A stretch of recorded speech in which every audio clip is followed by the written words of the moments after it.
தெனாலிராமன் விட்ட குதிரை. ஒரு சமயம் தெனாலிராமனுக்கு உடல் நலம் மிகவும் மோசமாகிவிட்டது.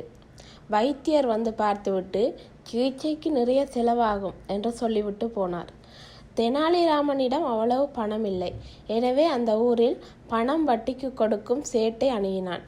சேட்டு பணம் கொடுப்பதற்கு முன், இந்த பணத்தை எப்போது திரும்பி தருவாய் என்று கேட்டார்.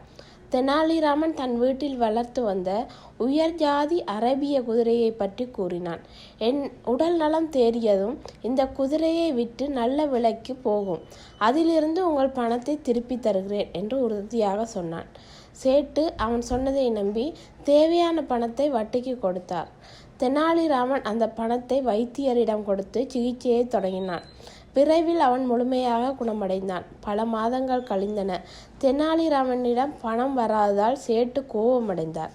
ஒரு நாள் தெனாலிராமனை நேரில் சந்தித்து, என்னப்பா, உடல் குணமாகிவிட்டது, குதிரையை விட்டு பணம் தருவதாய் சொன்னாயே, இன்னும் தரவில்லையே, உடனே பணத்தை கொடு என்று அதட்டினார்.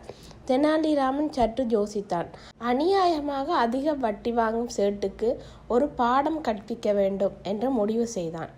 சரி சேட்டு, குதிரையை விட்டு பணம் தருகிறேன், என்னுடன் நீங்களும் வாருங்கள் என்று சொல்லி சேட்டை அழைத்து கொண்டு பக்கத்து ஊரில் நடக்கும் பெரிய சந்தைக்கு புறப்பட்டான். அப்போதுதான் பளபளப்பான குதிரையுடன் வீட்டில் இருந்து ஒரு பூனையும் கூட அழைத்து சென்றான். சந்தையில் தெனாலிராமன் அழகான அரபிய குதிரையை பார்த்து பெரிய கூட்டம் கூடிவிட்டது. அப்போது ஒரு பணக்காரன் அருகில் வந்து, உன் குதிரை என்ன விலை என்று கேட்டான். தெனாலிராமன் சிரித்தபடி பதிலளித்தான். குதிரையின் விலை வெறும் 1 பவுன் தான். ஆனால் இந்த பூனையின் விலை 500 பவுன். இந்த பூனையையும் சேர்த்து வாங்கினால்தான் குதிரையை கொடுப்பேன்.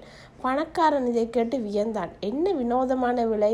என்றாலும் அந்த அழகான குதிரையை வாங்க வேண்டும் என்ற ஆவலில் மொத்தமாக 501 பவுன் கொடுத்து குதிரையையும் பூனையும் வாங்கி சென்றான். பிறகு தெனாலிராமன் சேட்டிடம் திரும்பி வெறும் 1 பவுனை மட்டும் நீட்டினான்.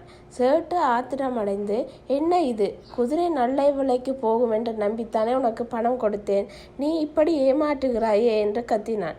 தெனாலிராமன் அமைதியாய் பதிலளித்தான். ஐயோ சேட்டு, நான் குதிரையை விட்டு பணம் தருகிறேன் என்று தானே சொன்னேன்.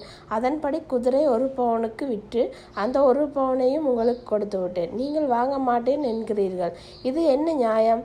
சேட்டு 500 பவுன் வேண்டும் என்று பிடிவாதம் பிடித்தார். இருவரும் வாக்குவாதம் செய்து இறுதியில் வழக்கு மன்னர் கிருஷ்ணதேவராயரிடம் சென்றது.